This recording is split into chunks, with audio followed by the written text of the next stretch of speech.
កំពង់ឆ្នាំង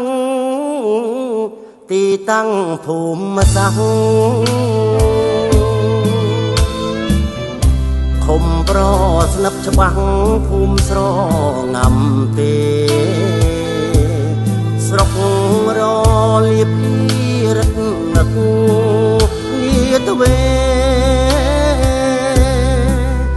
បងប្អូនណាពុកម៉ែរាប់រកមេត្រីវត្តក្រឡាញ់ចាស់ចងចាំជាប់ចិត្តកន្លែងប្រតិបត្តិអប់រំស្មារតីទីទួលបុរាណសល់ពីសម័យសន្សំនិស័យទៀនសិល្ពីមនីស្ពានស្រាកអង្កាមស្នាមផ្លូវចូលវត្ត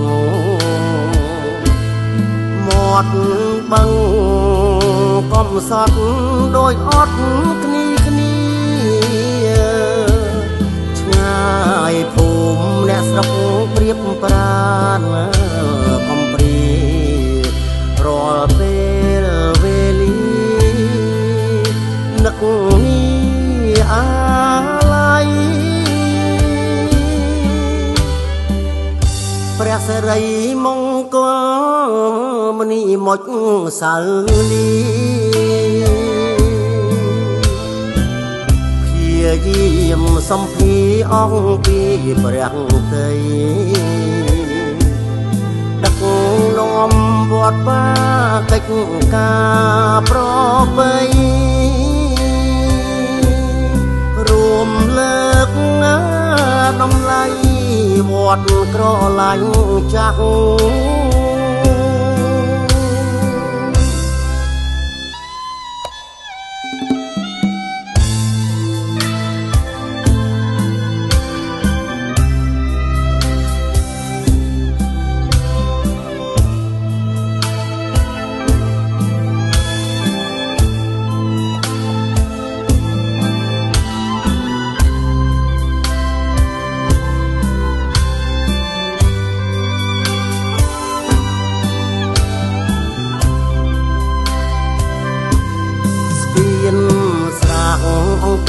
ស្នាមផ្លូ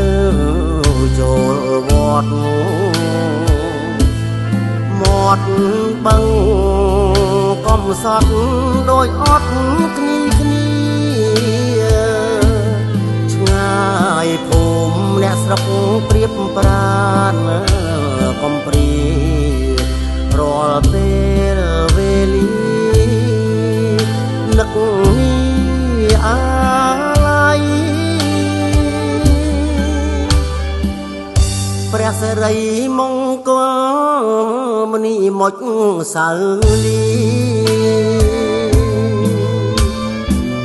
ព្យាយាមសំភីអង្គពីព្រះតី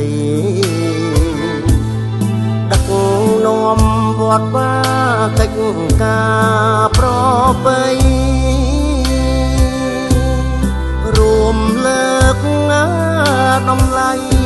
វត្តក្រឡាញ់ចាស់